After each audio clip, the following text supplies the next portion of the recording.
ಹನುಮನಾಳ ಕಾಲೇಜಿನಲ್ಲಿ ಶ್ರೀ ಕ್ಷೇತ್ರ ಧರ್ಮಸ್ಥಳ ಗ್ರಾಮಾಭಿವೃದ್ಧಿ ಯೋಜನೆ ವತಿಯಿಂದ ಅಂತಾರಾಷ್ಟ್ರೀಯ ಮಾದಕ ವಸ್ತು ವಿರೋಧಿ ದಿನಾಚರಣೆ ಆಚರಿಸಲಾಯಿತು. ಕುಷ್ಟಗಿ ತಾಲೂಕಿನ ಹನುಮನಾಳ ಸರ್ಕಾರಿ ಪದವಿ ಪೂರ್ವ ಕಾಲೇಜಿನಲ್ಲಿ ಶ್ರೀ ಕ್ಷೇತ್ರ ಧರ್ಮಸ್ಥಳ ಗ್ರಾಮಾಭಿವೃದ್ಧಿ ಯೋಜನೆ ವತಿಯಿಂದ ಅಂತಾರಾಷ್ಟ್ರೀಯ ಮಾದಕ ವಸ್ತು ವಿರೋಧಿ ದಿನಾಚರಣೆ ಕಾರ್ಯಕ್ರಮವನ್ನು ಕೇಂದ್ರ ಕಚೇರಿಯಿಂದ ಆನ್ಲೈನ್ ಮೂಲಕ ಮಕ್ಕಳಿಗೆ ಜಾಗೃತಿ ಮೂಡಿಸುವ ಬಗ್ಗೆ ಸರ್ಕಾರಿ ಪದವಿ ಪೂರ್ವ ಕಾಲೇಜು ಹನುಮನಾಳದಲ್ಲಿ ಆಯೋಜಿಸಿದ್ದರು.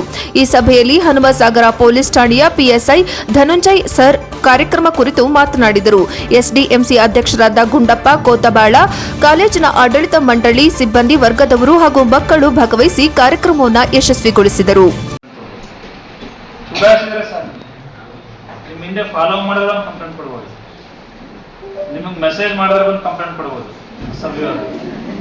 ಹೌದು ನಗೋದಲ್ಲ, ಅದಕ್ಕೋಸ್ಕರ ನಿಮ್ಗೆ ಅವೇರ್ನೆಸ್ ಕೊಡಕ್ ಬಂದಿರೋದು. ನಿಮ್ಗೆ ಯಾರಾದ್ರೂ ತಿಳ್ಕೊಳಕ್ ಕೊಟ್ಟು ಮೆಸೇಜ್ ಮಾಡಿ ಅಸಭ್ಯವಾಗಿ ವರ್ತನೆ ಮಾಡಿದ್ರೆ ಅದಕ್ಕೂ ಒಂದು ಕಂಪ್ಲೇಂಟ್ ಕೊಡ್ಬೋದು. ಕೊಟ್ಟರೆ ನಾವು ಖಂಡಿತವಾಗಿ ಆಕ್ಷನ್ ತಗೊಳ್ತೀವಿ.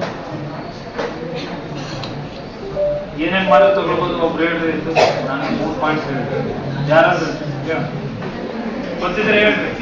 ಈಗ ಫಾಲೋ ಮಾಡಿ. ಈ 3 ನೆನ್ಪಿಟ್ಕೊಂಡ್ಬಿಡ್ರಿ. ನಿಮಗೆ ಮ್ಯಾಕ್ಸಿಮಮ್ ಆಗೋದು ಇವು 3 ಸ್ಟಾರ್ಟಿಂಗ್ ಸ್ಟೇಜಲ್ಲಿ. ಈ 3ನ ನೀವು ಸ್ಟ್ರಿಕ್ಟ್ ಆಗಿ ಅವಾಯ್ಡ್ ಮಾಡಿದ್ರೆ ನಿಮ್ಗೆ ಯಾವುದು ದೌರ್ಜನ್ಯ ಆಗಲ್ಲ.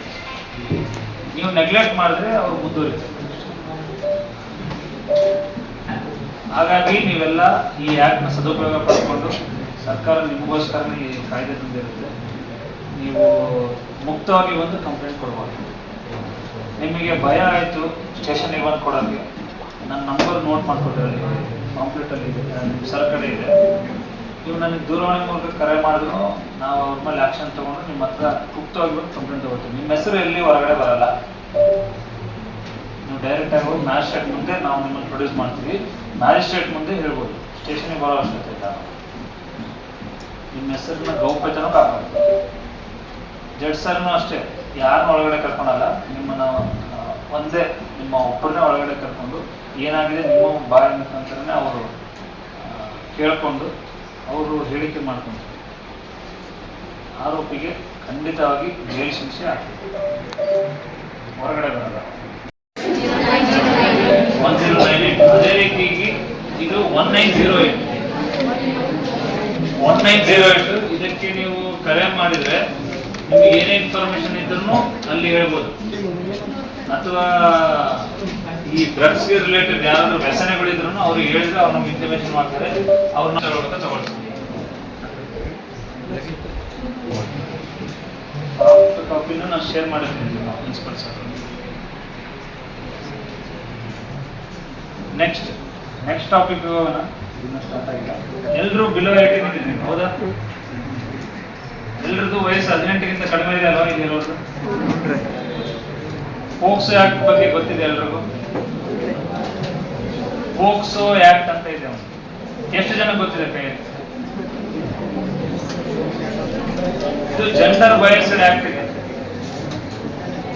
ಗಂಡಲ್ಲಿ ಹೆಣ್ಣಲ್ಲಿ ಭೇದ ಭಾವ ಇಲ್ಲ. Protection of children from sexual offences ಅಂತ ಡಿಸ್ಕ್ರಿಪ್ಷನ್ ಅದು. ಅಂದ್ರೆ ಯಾವುದು ಮಕ್ಕಳಿಗೆ 18ಕ್ಕಿಂತ ಕಡಿಮೆ ವಯಸ್ಸಿರುತ್ತಲ್ಲ, ಆ ವಯಸ್ಸಿನ ಮಕ್ಕಳು ಲೈಂಗಿಕ ದೌರ್ಜನ್ಯಕ್ಕೆ ಒಳಗಾದರೆ ಅವರು ಆ ಕಾಯ್ದೆ ಅಡಿಯಲ್ಲಿ ಬಂದು ದೂರು ನೀಡಿದರೆ ನಾವು ಕ್ರಮ ಕೈಗೊಳ್ತೀವಿ. ಇದರಲ್ಲಿ ಬರೋ ಎಲ್ಲ ಅಫೆನ್ಸಸ್ಸು ನಾನ್ ಬೇಲಬಲ್, ಬೇಲ್ ಸಿಗಲ್ಲ. ಬೇಡ ಅಂದ್ರೂ ಕೇಳ್ತಿರಲ್ಲ, ಕಂಪ್ಲೇಂಟ್ ಕೊಟ್ಟರೆ ನಾವು ಆ್ಯಕ್ಷನ್ ತಗೊಳ್ತೀವಿ. ಧೈರ್ಯವಾಗಿ ನಿಮ್ಮದು ಓದನ್ನ ಮುಂದುವರಿಸ್ಬೇಕು. ಹಾಕ್ಬೋದ? ಎಲ್ಲರೂ ಮಾಡ್ತೀರಾ? ಈಗ ನಾನು 2 ಹೇಳ್ಕೊಟ್ಟಿದ್ದೀನಿ. ಒಂದು ನಾರ್ಕೋಟಿಕ್ಸ್ ಏನು ಮಾಡ್ಬೋದು ಅಂತ, ಅಂದರೆ ಯಾರಾದ್ರೂ ಕಾಲೇಜ್ ಸುತ್ತಮುತ್ತ ಗಾಂಜಾ ಹೊಡೆಯೋದಾಗಲಿ, ಸೇವನೆ ಮಾಡೋದು, ಮಾರಾಟ ಮಾಡೋದು, ಅಥವಾ ನಿಮ್ಮೂರಲ್ಲೇ ಗಾಂಜಾ ಸೇವನೆ ಮಾರಾಟ ಮಾಡೋದು ಯಾರಾದರೂ ಮಾಡಿದರೆ ನೀವು ನಮ್ಗೆ ಯಾವ ರೀತಿ ಮಾಹಿತಿನ ನೀಡ್ಬೋದು ಅಂತ ಒಂದು, ಮತ್ತು ಅದನ್ನ ಸೇವನೆ ಮಾಡಿದರೆ ಏನೇನು ದುಷ್ಪರಿಣಾಮಗಳಾಗ್ತವೆ ವಿದ್ಯಾರ್ಥಿ ಜೀವನದ ಮೇಲೆ ನಾನು ಅದನ್ನು ಹೇಳಿದ್ದೆ. ಮತ್ತು ಪೋಕ್ಸೋ ಆ್ಯಕ್ಟ್ ಬಗ್ಗೆನೂ ಹೇಳಿದೆ. ಈಗ ಜುವೆನೈಲ್ ಜಸ್ಟಿಸ್ ಆ್ಯಕ್ಟ್ ಅಂತ ಹೋಗಿದೆ. ಜುವೆನೈಲ್ ಜಸ್ಟಿಸ್ ಆ್ಯಕ್ಟ್ ಅಂತ ಯಾರು ಬಿಲೋ 18 ಅದೇ ಮಕ್ಕಳಿರ್ತಾರೆ, ನೀವೇನಾದ್ರೂ ಕಾನೂನು ಸಂಘರ್ಷಕ್ಕೆ ಒಳಗಾದ್ರೆ ಅದಕ್ಕೊಂದು ಕಾಯ್ದೆ ಇದೆ, ನಿಮ್ಮ ರಕ್ಷಣೆಗಳಿದೆ ಅದರಲ್ಲಿ. ಗೊತ್ತಿದ್ದ ಗೊತ್ತಿಲ್ಲ ಕೆಲವೊಂದು ತಪ್ಪುಗಳಾಗಿರುತ್ತೆ. ಅವಾಗ ನಾವು ಆ ಕಾನೂನು ಅಡಿಯಲ್ಲಿ ಮಕ್ಕಳ ಸಮಿತಿ ಅಂತ ಒಂದಿರುತ್ತೆ, CWC ಅಂತ, ಚೈಲ್ಡ್ ವೆಲ್ಫೇರ್ ಕೋರ್ಟ್ ಅಂತ ಇರುತ್ತೆ. ಅಲ್ಲಿ ಹೋಗಿ ನಾವು ಪ್ರೊಡ್ಯೂಸ್ ಮಾಡ್ತೀವಿ. ಪ್ರೊಡ್ಯೂಸ್ ಮಾಡಿದ್ಮೇಲೆ ಅಲ್ಲಿ ಒಬ್ಬರು ಮ್ಯಾಜಿಸ್ಟ್ರೇಟ್ ಇದ್ದಾರೆ. ಆಮೇಲೆ ಕಾನೂನಿನಲ್ಲಿ ಏನು ಸಹಾಯ ಇದೆ ಅದು ಮಾಡ್ತಾರೆ. ತಡೆಗಟ್ಟುವ ಬಗ್ಗೆ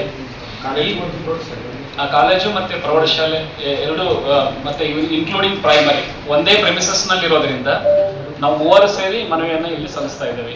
ಈ ಮೇಲ್ಕಾಣಿಸಿದ ವಿಷಯದನ್ವಯ ತಮ್ಮಲ್ಲಿ ವಿನಂತಿಸಿಕೊಳ್ಳುವುದೇನೆಂದರೆ, ಸರ್ಕಾರಿ ಪದವಿ ಪೂರ್ವ ಕಾಲೇಜು ಹನುಮನಾಳದ ಆವರಣದಲ್ಲಿ ಕೆಲವು ಕಿಡಿಗೇಡಿಗಳು ಪ್ರತಿನಿತ್ಯ ಕಾಲೇಜು ಪೂರ್ವದಲ್ಲಿ ಹಾಗೂ ಕಾಲೇಜು ಅವಧಿಯ ನಂತರ ಮದ್ಯಪಾನ ಮಾಡುವುದು, ಧೂಮಪಾನ ಮಾಡುವುದು ಹಾಗೂ ಪಾರ್ಟಿ ಮಾಡುತ್ತಾ ಎಲ್ಲೆಂದರಲ್ಲಿ ಬಾಟಲಿಗಳನ್ನು ಒಡೆದು ಹಾಕುತ್ತಾರೆ. ಗುಟಕ ಹಾಗೂ ತಂಬಾಕು ಸೇವನೆ ಮಾಡಿ ಕಾಲೇಜು ತರಗತಿಗಳ ಕೊಠಡಿಗಳ ಮುಂದೆ ಹಾಗೂ ಕಚೇರಿಯ ಮುಂದೆ ಉಗುಳಿ ಗಲೀಜು ಮಾಡುತ್ತಾರೆ. ಇದರಿಂದಾಗಿ ನಮ್ಮ ಶಾಲಾ ದೈನಂದಿನ ಕೆಲಸಕ್ಕೆ ಅಡಚಣೆ ಉಂಟಾಗುತ್ತದೆ ಹಾಗೂ ಮಕ್ಕಳ ಮೇಲೆ ದುಷ್ಪರಿಣಾಮ ಬೀರುತ್ತದೆ. ಹಾಗೂ ಶಾಲಾ ಸಮಯದಲ್ಲಿ ಕೆಲವು ಯುವಕರು ಶಾಲೆಗೆ ಬರುತ್ತಿರುವ ಹೆಣ್ಣು ಮಕ್ಕಳಿಗೆ ಕಾಲೇಜು ಗೇಟ್ನ ಬಳಿ ಗುಂಪಾಗಿ ಕುಳಿತು ಮಕ್ಕಳಿಗೆ ತೊಂದರೆ ಕೊಡುತ್ತಾರೆ. ಆದ ಕಾರಣ ಶೈಕ್ಷಣಿಕ ಹಿತದೃಷ್ಟಿಯಿಂದ ತಪ್ಪಿತಸ್ಥರ ವಿರುದ್ಧ ಸೂಕ್ತ ಕ್ರಮವನ್ನು ಕೈಗೊಳ್ಳಬೇಕೆಂದು ತಮ್ಮಲ್ಲಿ ವಿನಂತಿಸಿಕೊಳ್ಳುತ್ತೇನೆ.